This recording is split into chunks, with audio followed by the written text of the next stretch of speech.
Winter run Chinook salmon are most imperiled salmonid in the Central Valley. It has very limited habitat distribution and very few adults return in the summertime to lay their eggs in the gravel below Shasta Dam. Reclamation works really closely with other agencies and interested parties to make sure it's making good choices for winter run Chinook salmon.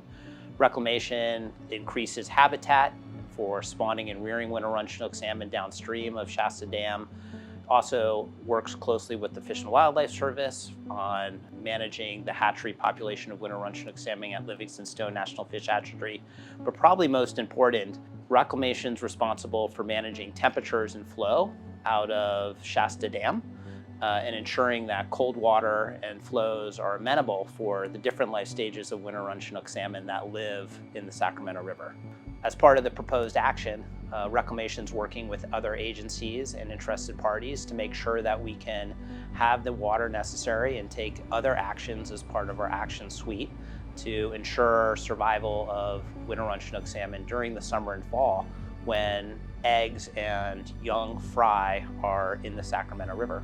When agency and interested party leaders and scientists can work together to really clarify their information needs about winter run Chinook salmon and describe what they expect is going to happen from the actions they take, as well as try to observe the outcomes from those actions, we're most likely to be able to use science to improve the recovery dynamic for winter run Chinook salmon.